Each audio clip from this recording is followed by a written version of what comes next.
What's going on, Jerome's? From time to time, we like to put a jelly bean on the outcome of certain things. So, what is going to be the outcome of who is going to be the next Minnesota Vikings head coach? Well, we got some odds from our friends over at Sports Betting Dime about who's going to be the next man in charge for the Purple. So, we're going to run through them.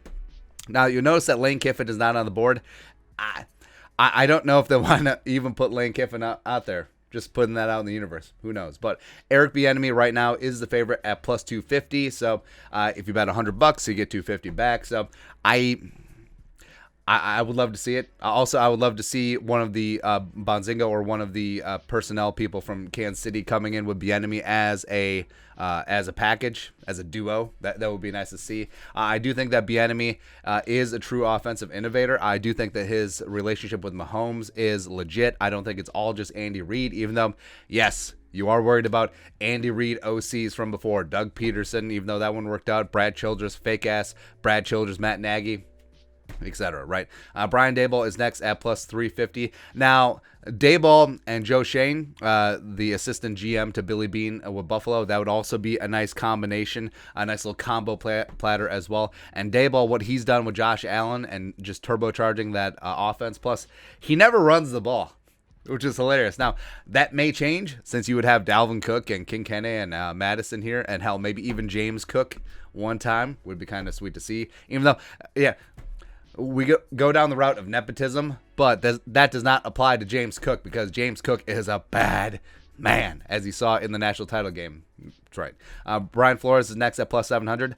I would not bet on this. I wouldn't. I think the odds are a little bit too short, and I think Flores, it does seem like the Bears and the Giants potentially all in for Flores, so maybe the Vikings aren't even on the short list, so who knows? Andre Patterson, interestingly, plus a 700, tied for the third favorite. Now, Patterson, we just made a video. He deserves to have an interview. Is he going to get the job? I don't know. Now, the Wolves had been burned before by interims, even though Patterson was never technically an interim, but holdovers from the previous staff. Leslie Frazier coming in was the interim for Brad Childress after he got axed because he cut Randy Moss. Like, if you ever cut Randy Moss, you deserve to be fired. That's right. So 2010, Leslie was fine. Players loved him. And then 3 seasons, the Vikings, not so much. But I do think that Patterson does deserve a chance to be a head coach in this league. Will it be here? TBD. Doug Peterson is next at plus 775. Now, as we outlined in the Doug Peterson video, I think Minnesota would be a prime location for him. Offensive-minded guy. Now, to a degree, how much of him in Philly was Frank Reich? That's for sure. How much of him was John DeFilippo? Apparently not much, but Doug Peterson, he's won a Super Bowl. It was axed in Philly because of disagreements with management, so that's whatever. But I do think that Peterson coming in, he is strong-willed. He's not afraid to gamble in terms of game management. Like, he will take chances. I love that about him, but you have to be on the same page. Like, you have to get a GM that's going to work hand in glove with Doug Peterson and the other way around, as opposed to if you just have someone who's going to butt heads right away, it's not going to work. Same thing with Jim Harbaugh, plus 1,000. I think it would take a lot to pry Harbaugh away from Michigan at this point, but I don't know if the Vikings are willing to pay that, but I do think that the Raiders will be willing to pay that. I think that the Giants might be as well. Next up, Todd Bowles. So Todd Bowles plus 1025. He's the DC of the Buccaneers. Him and BA go way back like chiropractor. Todd Bowles was Bruce Arians' quarterback at Temple, running like the triple option stuff. It was awesome. But yeah, Todd Bowles, a very well-respected defensive mind. He, besides Patterson and Flores, is the highest defensive background head coach candidate on here. And Bowles had been a head coach before with the Jets. That did not work out. I don't think that Bowles was set up for success, but he's been a great defense coordinator around the league. And I think that, especially the way that the Bucs defense played last year and this year, whoa, come on, man, go get some. Kellen Moore, plus 1025 as well.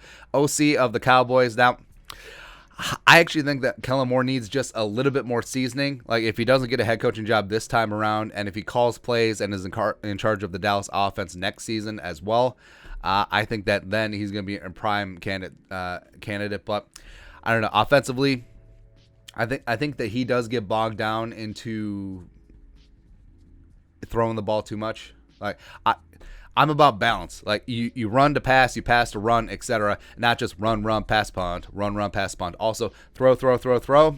Doesn't always work either. Sometimes you do just have to punch the other team in the mouth and oppose your will. That's a drawback for me about Daboll as well. But Kellen Moore at this stage, yeah. Jim Caldwell at plus 1,200. Jim Caldwell was a relatively good head coach. He took the Colts to a Super Bowl. Yes, a lot of it was Tony Dungy's players, and yes, he had Peyton freaking Manning. Sure, then they lost to the stupid Saints. It should have been the Vikings Super Bowl, but whatever. And Caldwell was actually fine in Detroit. Took them to the playoffs a couple of times, and then got axed, and then has been floating around. And he's always brought in for interviews, etc. And I think that is quasi-disrespectful if you're not going to have him be a serious candidate for the job. But, I mean, Caldwell, he's decent offensive mind. I think that players play hard for him, so he does need to be considered. Matt Eberflus of the Colts DC. He's been really good working with Frank Reich. And what's really intriguing is that Eberflus was hired when Josh McDaniels was going to take the Colts job. And then Eberflus stayed after Frank Reich was hired. So you're coming in cold, a guy you have no experience with, and working well together. I mean, that's really, really good.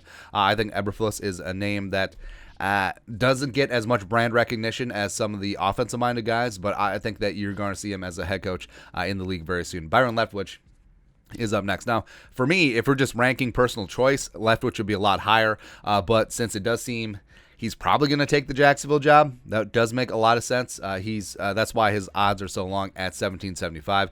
Dan Quinn plus 2,000, and it's not because Dan Quinn isn't a good head coach, but I think that Dan Quinn is going to be in so high demand that Minnesota may not make the short list as well. Todd Downing. This is an interesting name. So 21-25. He's the Titans OC. They've been doing pretty damn good things this year, even without King Henry throughout most of the season, as well as Julio. I mean, he caught one touchdown. Congratulations. Plus, A.J. Brown missed time as well. They've been keeping that ship afloat offensively. And also, remember, Todd Downing was the Vikings tight ends coach back in the day for a hot second. Didn't quite work out. And also, Todd Downing got his start coaching at Eden Prairie friggin' high school, man. So it would be come around full circle. That's right.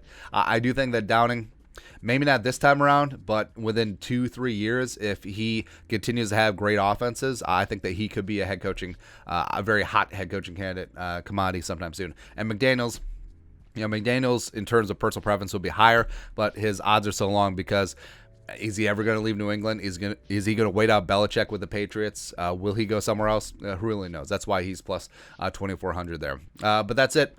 Who is missing? Whose odds are too low, too high, etc.? Let us know your thoughts in the comment section below. Subscribe for daily Vikings takes. Want to support the work? Put a little something in the Venmo. But until next time, Skol, production value.